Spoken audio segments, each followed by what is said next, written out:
SEO trends, predictions, and tips. What should we be doing in SEO to win in 2025? It has been quite a crazy year in SEO. I think that I have a hard time thinking of even a craziest time to be doing SEO with all of the updates, leaks in our sector that might or might not be changing a lot on what we do, right? And to make some actionable, meaningful, impactful predictions and provide tips for you to prepare for the new year, I have invited today the most well-experienced SEOs I know from the industry that I trust myself in order to share tips with all of you and their thoughts about where we are going, what should we do, how we should get ready to continue succeeding, hopefully, in the new year. So very, very quickly, I want to introduce our today's guest in this edition of Crawling Mondays, LeRoy, VP of SEO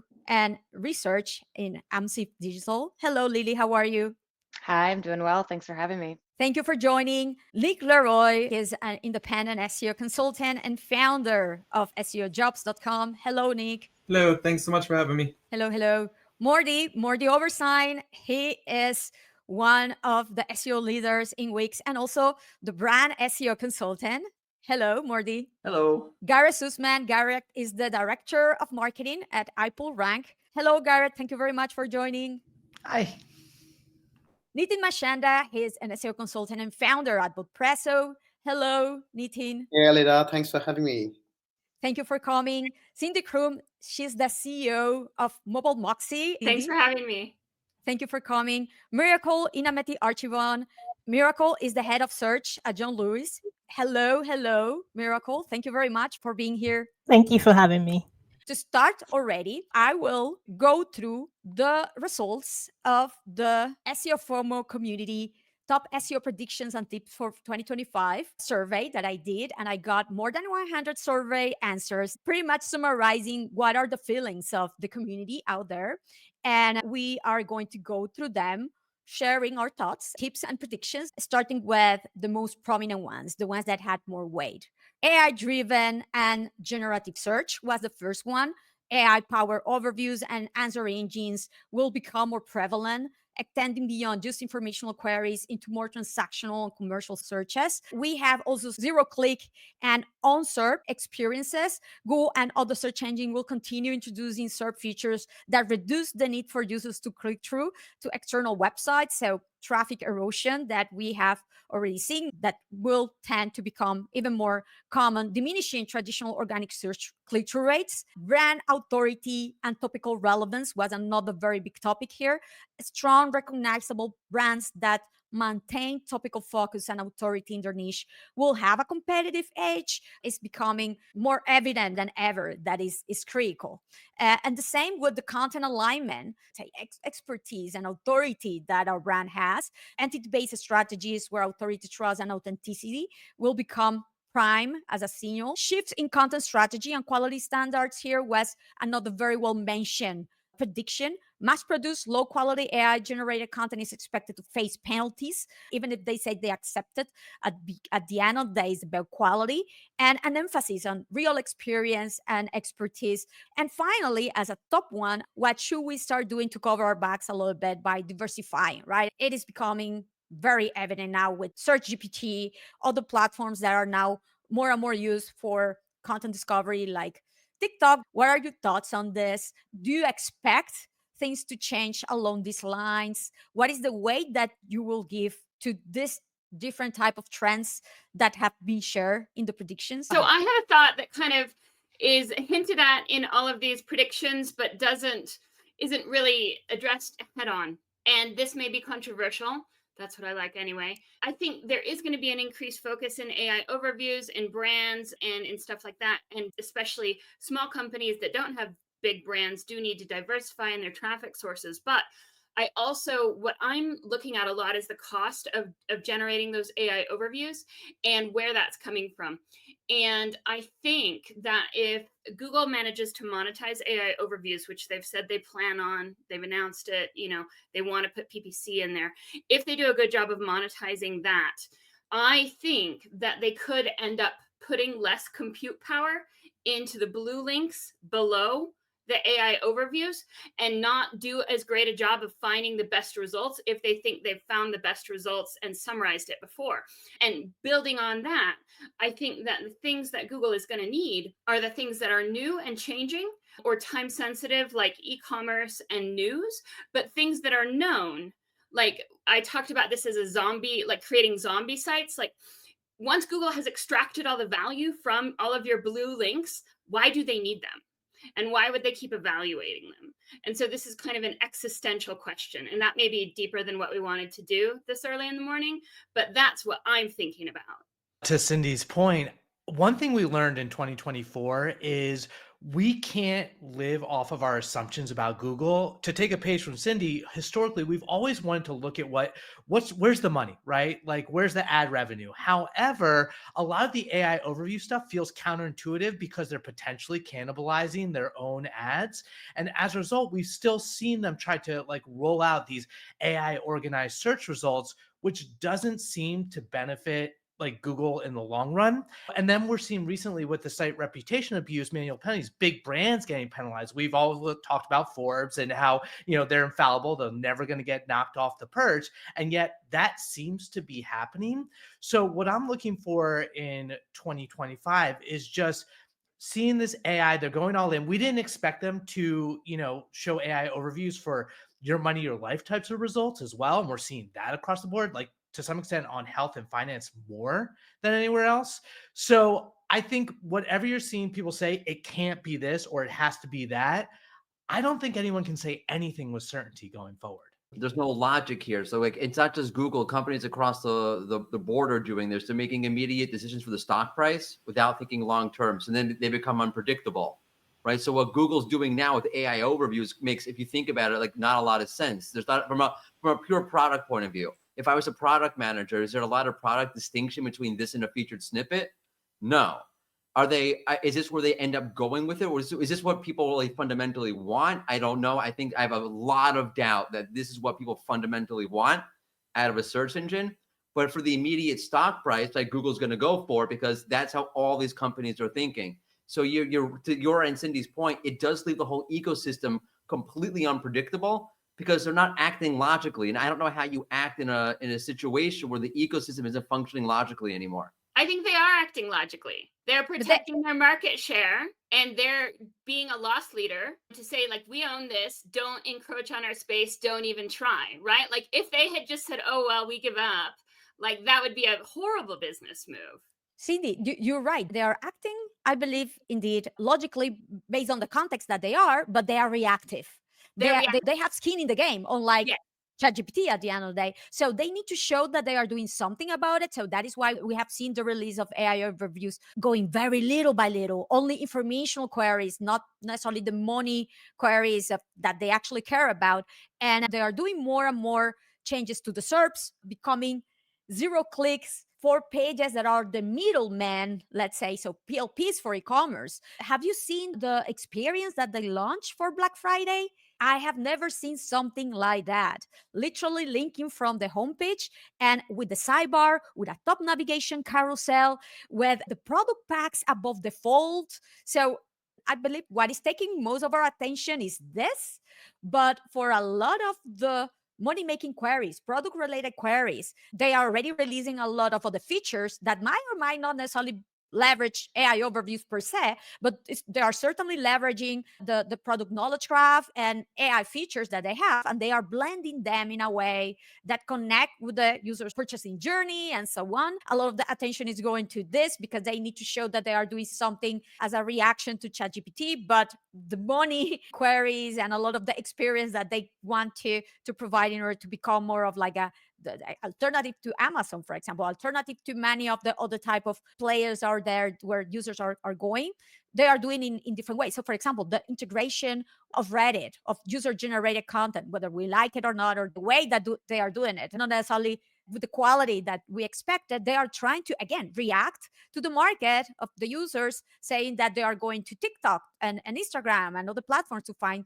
things, and this is how they are reacting. So I think that there's much more than just the generative search integration within AI overviews, but a lot of other features that they are trying to implement to keep up with all of these newcomers that they have now as competitors that they didn't 3 years ago, 4 years ago?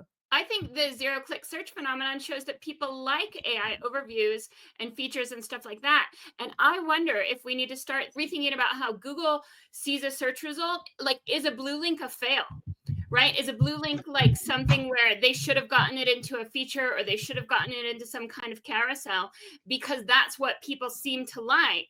And we're still banging our head against the wall trying to get blue links when Google doesn't want to show blue links. They want to show overviews and features and expanders and knowledge graph and anything that like they think zero click is good, right? I think one thing that it's really interesting, Elena, because you said you brought like a diversity of people. We should have brought like someone who's just like a normal consumer, because I think like consumers are really, they're so lazy. Even me, my attention span is so terrible.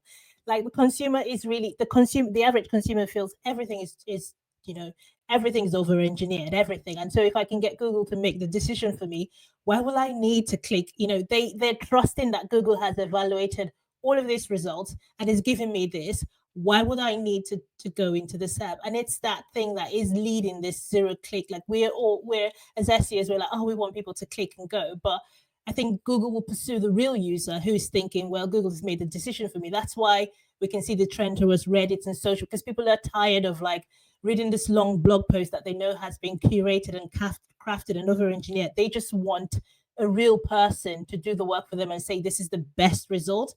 And for the consumer, they're thinking, this is the best result. So we're just going to go with it. We've seen that as well in like PPC when it comes to like manual bidding and PMAX and all of that. Like you try, you're like, well, I have this, different data points and I can optimize, but then you just realize, oh, well, if I just put it all in PMAX, it just works better. So why would I? And I think that's how the user sees it. And that's why Google will just continue investing in this. I think the key thing is how they monetize it and what impact that would have on the SERP. Yeah, there's one thing interesting as far as like the trajectory of AI overviews in the last year. Something that kind of contradicts a little bit of what we're talking about, which is that Google keeps finding new ways to incorporate more links in the answers in AI overviews. So if you remember when it started with SGE, it was like 3 to 6 thumbnail links in a carousel that was like, in my opinion, not very accessible to the user, and then like a very large block of text that didn't have a lot of other links in it.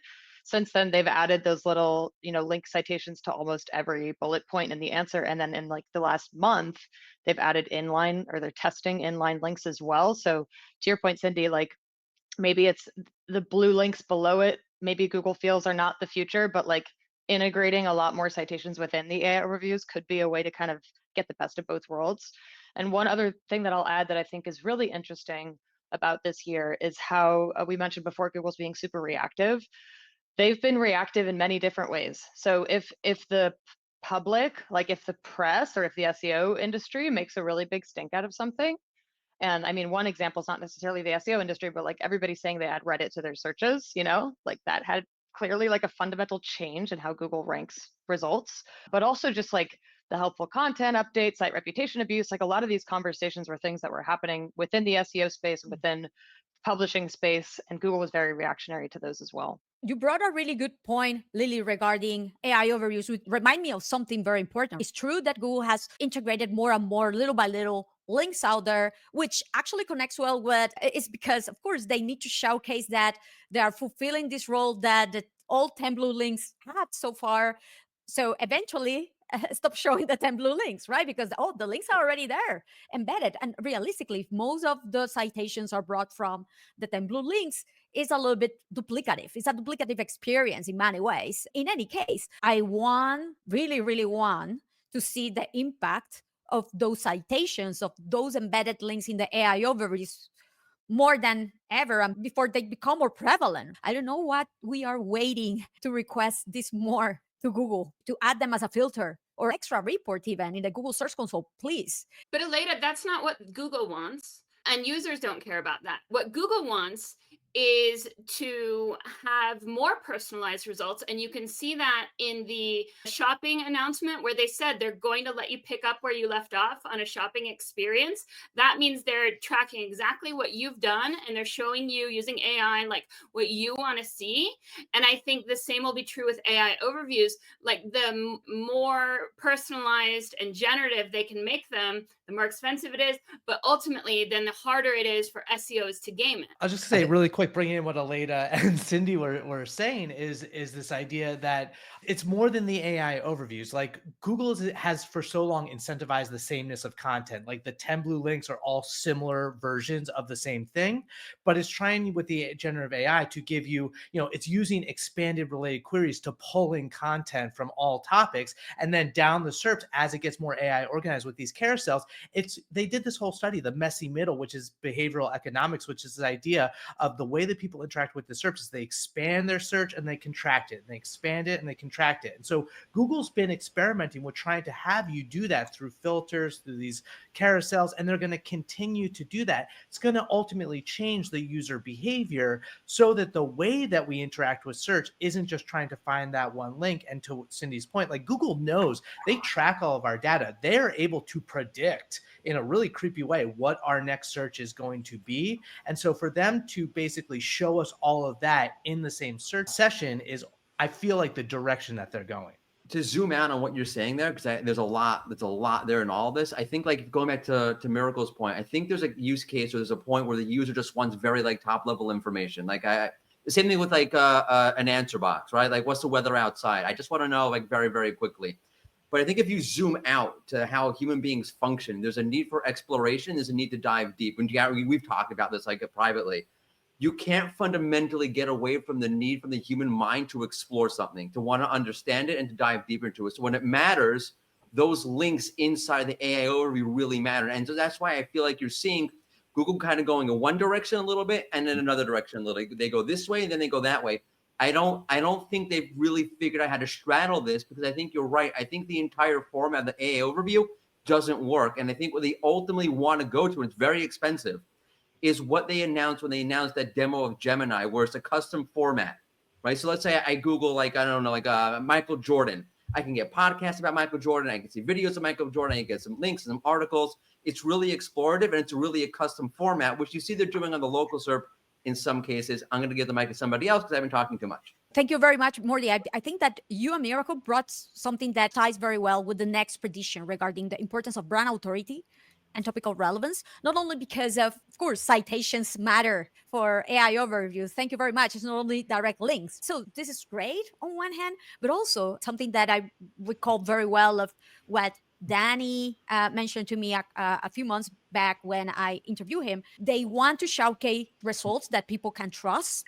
And what else will enhance and to connect with the people need of trust of showing brands that they already know, real brands, whether smaller niche brands or very well-known brands out there. And more, especially for product-related commercial queries, we see not only the product carousels, but also all the type of search features highlighting brands that offers those type of products, connecting well with what you just mentioned, like providing features, allowing people to explore more from the brands that they already trust. When you have a product carousel with 5 products on a row, and you have 2 rows of them, it's like, who cares who ranks first or second and third on the same row? Is about the brand that the user recognize the most in these blended SERPs, not in the 10 blue links anymore.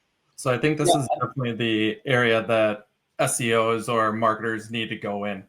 I mean, the reality is every day from now and behind, we were using SEO to build a brand, when the reality is we need to now build a brand, and then SEO becomes the results of that.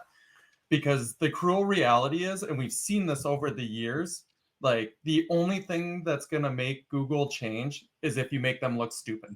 When they penalize JCPenney's and BMW, and then their users seeking that brand go to Google and you cannot find them, that makes Google look bad. And that is the only way that you're going to be able to diversify, take insurance, however you want to look at it, moving forward. You know, you basically have to make Google look stupid. And that's what we can do. We can help our clients build a brand, focus less on winning by the thinnest margins just to be able to get a blue link, but absolutely dominate. If somebody is searching for your brand and you do not show up in Google, that makes them look bad, and that is going to hurt their market share. It's a great point, Nick. I've been really surprised in a way that how we mentioned before Google being reactive. They've been very reactive this year to bad press, to viral tweets, to like the helpful content update, which was a bunch of people on Twitter that were just really pissed off for months and months and months. And Google literally had to respond multiple times. So yeah, in one way, it's like, to your point, if the thing you're expecting to see on Google is not showing up on Google, that's not a great experience. I think like there were many examples with the helpful content update where like those sites still don't rank for their own brand names. Those sites still don't appear in AI overviews ever. Like things like that are like, I'm sorry, Google, I think you got that wrong. And I think a lot of people agree with that and they're listening. But sometimes it takes them a year to respond to a lot of negative feedback. So what we're seeing now with site reputation abuse, I think we all know that's something that our industry was complaining about for like 2 years. So I think you have a great point there. And I've again been very surprised like how much power the industry and the community can have when we kind of like organize and tell them that something is not right. Lily, this connects very well with the next topic here, and I would love to hear your thoughts before you leave regarding the shift that we have seen with these updates and other updates that have been reactive of what a lot of the community and industry have been requesting for a while regarding to the quality standards. Yep. And you have been very vocal many times highlighting how the results were not up to the level of quality that was expected. What do you expect the next year from this in particular? Yeah, I mean, it's been an interesting turn of events because I think what happened was so many big brands started to double down on this idea of EEAT, and they were checking all the boxes as far as any EEAT checklist would go, listing their authors, talking about their experience, having expert reviewers, being a big brand, all these things. And 35 of them, 40 of them got penalized 2 weeks ago for doing exactly that. They would tell you this was EEAT. They just worked with third parties and things like this. But so the goalposts keep kind of changing, or like the way that we do this keeps changing. But I think if you stay true to like, this is my brand, these are my experts, we work in-house, we specialize in these things, and not trying to go after all these different traffic grabs, you should probably be safe. But yeah, I mean, the landscape just keeps changing because as soon as something works really well, everybody doubles down on that. Google has to change the algorithms again. I think this is a good point. Actually, when I was taking a look at publications that were hit with the Parasite update, there were some very major prominent review sections or publications that were not. But these are some of the publications that started reviewing products like way long before that. It's not a trend that they jump into like a year and a half ago or a couple of years ago, just to make the most out of it with content that was completely alien to what their editorial scope was already. So I think that it definitely has to do a lot with, again, what is your brand known for at the end of the day? Yeah, I think it has become more and more important because previously has more space to show user what they're looking for. And now it's just one big place. So if you talk about second link after position 0, right, that barely has any CTR. So now if you have only one place and now you're not the only one in the game, right? There is OpenAI, which is competing and gaining the visibility continuously. So you're more scared about it. And that's why you're more serious about content quality and then authority as well. That's why that one shot that Google has to convince a user about the quality content that they have. And therefore, this has become more and more important. And I think we also spoke about some experimentation. I see that happening more, like 10x, 100x more in 2025. Because that's how Google is still, like Mordy mentioned before. So Google is still trying to understand what user needs. And for that, they would need a lot of experiments, and that will keep happening. And you would see like a lot of shifts in content, how they're understanding content quality and all of that. This topic takes it back to that brand authority thing, and that's become super important. Like when Google started with AI overviews, they used to pull in niche sites, and now it's just like major recognizable brand because it's so expensive to crawl and evaluate all of these sites. And that's why building a brand and when we say building a brand, not just like that brand awareness, it's like standing for something, because Google is going so personal so that they know, okay, this person is eco-conscious and that they would like XYZ brand, and we will serve it to them. And when they click on it, we'll serve it to them again. And generic search is converting less and less. I think more and more as I work in-house, a lot of CEOs are saying, you drove us this much, generic impressions, so what? Because brand converts better, brand does better. And it's now how SEO can help brand grow rather than how SEO can help generics. And it's also the best way to kind of algorithm proof your website, because if you take a hit in generic and you have no brand awareness, then what happens? So that diversification, that building your own community, and it's not just setting up like a Reddit, subset, it's about being hyper focused on like what you're relevant for and what you're going for, building that community around it, and testing and learning from that community, because Google is more and more cloaking its data. So it's never been more important to be like, let your brand stand for something. And the audience is getting more and more wary with AI overview, like with AI in general, about everything that's being produced. And also we have visual fatigue, and we just have content fatigue. Like there's too many things everywhere, too many things, and they all look alike. Like I Google, a search for like black shoes, and I have 1 million websites selling black shoes. I'm just going to go to where I trust, because I can't deal with it. I even stopped shopping on websites that have like too many products, because after like 10 scrolls, I'm just too tired. I'm too tired to scroll anymore. And that's why, it would go back to brand building, back to like being hyper niche, back to building a community that wants your product and likes you. And that difference is, yes, there will always be economic challenges, but if I like shopping with you because you're eco-conscious, if I like shopping with you because you're accessible, like those are the things that we really need to start focusing on, because marketing is so expensive now. Oh my God. Nailed it. I think it just comes back to, it's like, how are we being very intentional in building a brand around the concept of being exceptionally good at something versus everything? Because we're living in a world where everybody is tasked with do more with less, and you just can't anymore. Like the efficiencies are gone.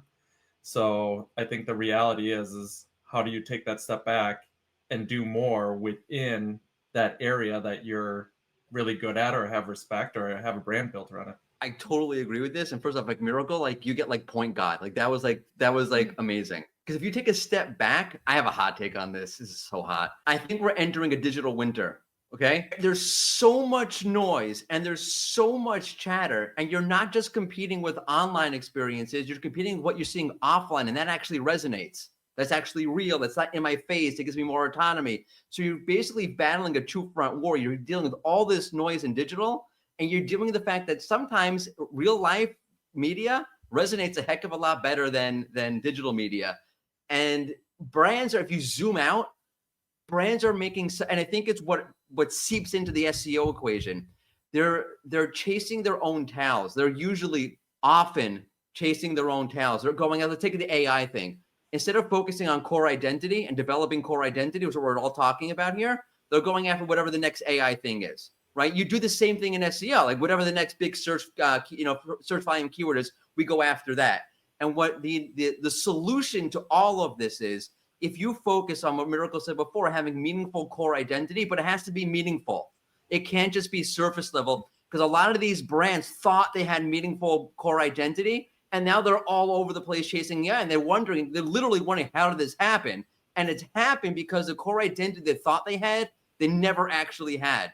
So developing that core identity, asking yourself, like, and the way you do that, by the way, is asking yourself, the emotion that we're targeting, is it a surface level emotion? Like fun. I don't need to have fun today. I'll have fun on the weekend. It's not really an integral emotion, right? Or is it integral to the human experience where I can't live without this? And if the emotion that you're targeting is almost existential, if who you are is almost existential, you have core depth and you have core identity, and that should usually keep you on track. And it should keep you from chasing after like things like AI, and it should keep you from chasing after search keywords that are not related to your core brand. Mordy, I'm going to make a hot take right now based off of what you had said, what Miracle said. There's always a long-standing joke that, SEO is dying this year, has died, all that, but it's not Google that's going to kill SEO. It's not even marketers that are going to necessarily kill SEO. Attribution is going to kill SEO. Let me just put like one minor spin on what we've all been saying that puts it in a different light, which is to say that Google ranking brand results, big brand results, and Google rewarding quality and not looking for the newest, like nichest thing also saves them money. Like that's an easier compute process. They can just surface the answer that they already know and not look for the needle in the haystack, which is hard and expensive and risky for spam. SEO should align to initiatives that are all over the organization. So it's not necessarily that will drive the brand strategy, but we need to talk with the marketers already leading the brand strategy and actually understanding the brand, start asking those questions rather than the typical keyword research that we have been doing so far, and blending these more traditional marketing strategies into our SEO process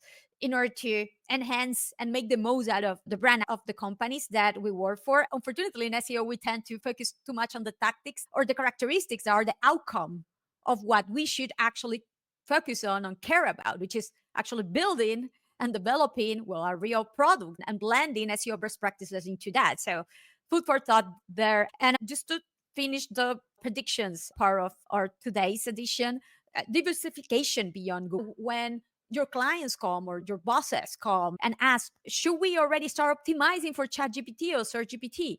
How are you dealing with that? I would say that it has been always been healthy to diversify beyond Google, of course, but are we really at that stage that when this diversification becomes critical? And if so, is it really to LLMs or social platforms or what else? You know, the idea of diversifying and like building that brand, I think it's almost the opposite. We're on the front line seeing the change in Google traffic, and we need to go to the brands and tell them, hey, wait a second, like what you thought was possible organically is not the same as it used to be anymore, because we're seeing the actual outcomes. Because here's the hot take. We've all, like everyone, not just SEOs, have become so drunk on performance that most brands don't have an actual brand anymore. Well, I think that just goes back to kind of what we had said before with attribution. You know, if it doesn't come in landing page, organic search, SEO doesn't get credit, when in reality, everything that we've always been doing has been helpful across many, many channels. And that's one thing that I'm trying to challenge all my clients for. It's like, yes, I'm an SEO consultant, but how are we approaching SEO as just like organic visibility, increasing, you know, organic reach? And that can be, you know, with AI, LLMs, and social and YouTube and all that kind of fun stuff, but also just challenging the status quo of what is the value added to other channels because other initiatives are taking place. You know, and I think that's where we're going to be, because so many people are looking at their ROI of just the organic search channel. And I don't know about all of you guys, but it's like the case or the dollars, it's not as obvious as it used to be. And I think we're just in a situation where we've got to evolve. But diversification is the answer for smaller brands that can't compete with the bigger brands, because people go to Google for like the easy, obvious answer. And when people are digging deep, they start elsewhere. Just before I forget, your comment right now reminded me, have you seen brand research that he published a week ago exactly about that? How Google has become the platform for navigational searches that users pretty much support to find for the information that they already know that they want from the brands that they like, not necessarily to discover new or get inspired for new products. For that, they go to social, very likely, right? Yeah, what I was going to say was like, it just depends on the brand, isn't it? The size of the client, the industry. If it's a beauty brand, definitely. If you're not on social, you're not even in the game. So like if it's a fashion brand, it just depends on the brand that we're talking about and the size. Like with all my small clients, I say, definitely start from social, because you're not going to, Google needs to recognize you as something before it even bothers. Like there is like a million people out there doing the same thing, so it needs to recognize you as a brand before it thinks you're indexing and pulling your content in the site. Like I've seen a lot of clients that they get indexed, but Google doesn't even bother pulling their content out, because it's like there's 7 million already of you. Yes, we acknowledge you're here, but you're not in the game. So you have to get in the game on other platforms first, get that recognition, build that brand before you go to organic. And again, as I think was it Nick was saying, it's all about blended CPA when it comes to that measurement. We all have to work together and stop being prideful, because we argue about attribution all day long. And nobody ever agrees that this channel takes 20%, 10%. So we just have to look at the blended CPA. If it works from a blended CPA perspective, then we know that all marketing works. And then the final thing I wanted to add from here is like permissions. I know this is like an SEO thing, but this will be the year of like we chasing after CRM for permissions, and learning from that data. Because if we can't learn from like the wider data, then we have to find like the audience we've grown already. And I think this is where big brands will win, isn't it? The audience we've grown, we've grown already. How can we learn from them? What can we do with them? What can they tell us that they're happy with and what they're doing? To Miracle's point, I'm totally with you, is like the thing we need to remember is everyone's playing a different game. You mentioned the different sizes. Is like the rules for big brands on Google are different than the rules for niches. Like we all get frustrated when you can break the rules and still get rewarded, but that's just the nature of the game. And so, focusing on where you are going to diversify depends on the game that you're playing. So I completely agree with Miracle. And with the attribution thing, SEO has never been more holistic, whether it is a supporting channel or your main channel. It really, A, depends on your game, B, how all the channels work together, but you need to consider the direction of AI. People are lazy and people are going to continue to search the way that they search until things are forced in front of them. And that's the big discussion with the whole DOJ antitrust trial is Google's been in front of everybody for so long. Until people start playing with these other channels, AI search, going to social, nothing's going to change. Yeah, it needs to become much more convenient and much more easy and blended into their day-to-day. And 100% regarding the DOJ, that this might end up being even more game-changing than any new LLM that tries to simplify the way that Google comes up with results, pretty much, which is what they have been doing. So to start wrapping up, I would love to hear about your top tips based on all of the predictions that we have been discussing and the trends and more that you can take a look at in the SEO FOMO survey results. I have here quite a few tips regarding the integration with branding and marketing, also high quality, original, trustworthy content, intent focused, topic clustering strategies, technical excellence, and user experience that, of course, is the base of everything else. At the end of the day, what are your top tips based on all what we have mentioned, or something new that potentially we haven't mentioned that you want to leave the audience with today to win SEO in 2025? I think the biggest tip that I'm going to give is just go about building fans. Literally, that's going to be the best way to build your brand is by winning each individual customer. So focus on your customers. I know it sounds cliche, but let's turn them all into super fans. Love it. My tip would be SEO cannot survive or win in 2025 in isolation. So you can't just play this game in silos anymore, right? You need to think about 360-degree content strategy where you think about, even for like small brands, right? When you're competing against bigger brands, the advantage that you have is flexibility. You can move faster. So think about, for example, video commerce, which is a huge thing already in China, right? If you're a small brand, maybe here in Germany, competing against brands like Zalando, that's something you can do. So yeah, 360-degree content strategy is something which can still give you that push, which is much needed to succeed in 2025 and beyond. I think the big thing playing into that is our shift in mindset of like keywords to bigger topical strategies and really knowing our audience. We're going to see more personalization. We need to fill in the gaps and make sure that we're speaking specifically to different types of audiences. It's frustrating because we want to be able to win at scale with big volume, but all content is going to have to get much more zeroed in and appeal to specific audiences. And you need to know your audience to do that. I think that the biggest thing for me is if you think about like all the things we're talking about here, if you look and zoom out and you look at the whole digital ecosystem as a whole, you'll be able to really understand like what works, what doesn't work, where things are moving, where things are not moving, what problems are present. So you can kind of go around them or get around them the best that you can.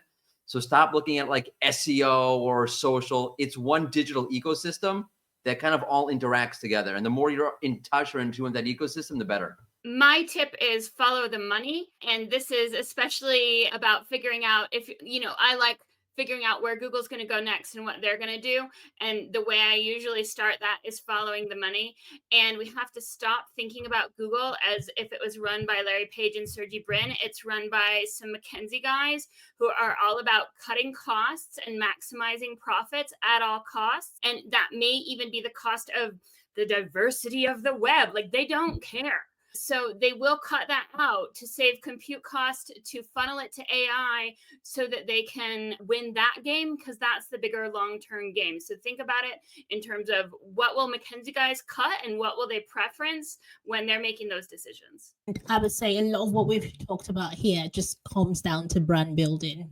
It just comes down to having fans. It comes down to, Google now and a lot of consumers are not caring about what you're saying about yourself, because trust is so eroded and people care about what other people are saying about you. So making sure that as a brand, you're building a fan base and you're serving them well, and so that they can keep coming back to you, because it's easy to have to resell to loyal customers than to go out and get brand new ones. And it's all about defining what you stand for and going after it really targetedly, rather than just casting your net so wide. I couldn't agree more. I think I am going to double down, because this will be realistically the overarching layer across any other area. Being known and good and the best on what you do in your area, your product should be loved and should be recognized for something.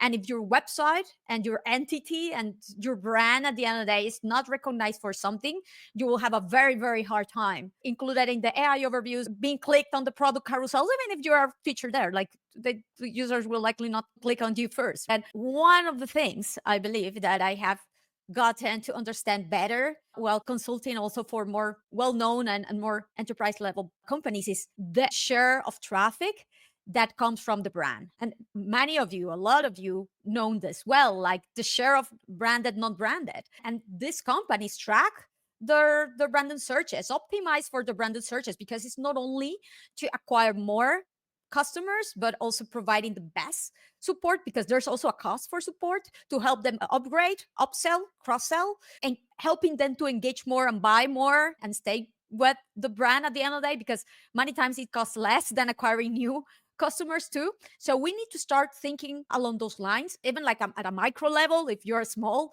player still, but you need to apply this same type of thinking, of criteria into what you do. Unfortunately, I see a lot of companies asking a lot about, programmatic, because I want to scale. But I don't see many thinking, a community. How can I leverage a community to have also content at scale with the blend of uniqueness and real expertise and real experience from customers that will become my fans, as Nick mentioned, right? So I want to live with these thoughts regarding, if you're in SEO and haven't asked the company that you work with, what is the brand about, what they want to be known for, what is their unique selling proposition, and start also monitoring and optimizing and trying to grow their branded queries as you do with your non-branded ones. I think this is definitely the time. It's not that you will become a brand marketer or a brand manager all of a sudden. No, it's not about rebranding ourselves or becoming something that we're not, but having a better understanding as marketers of something that we have been actually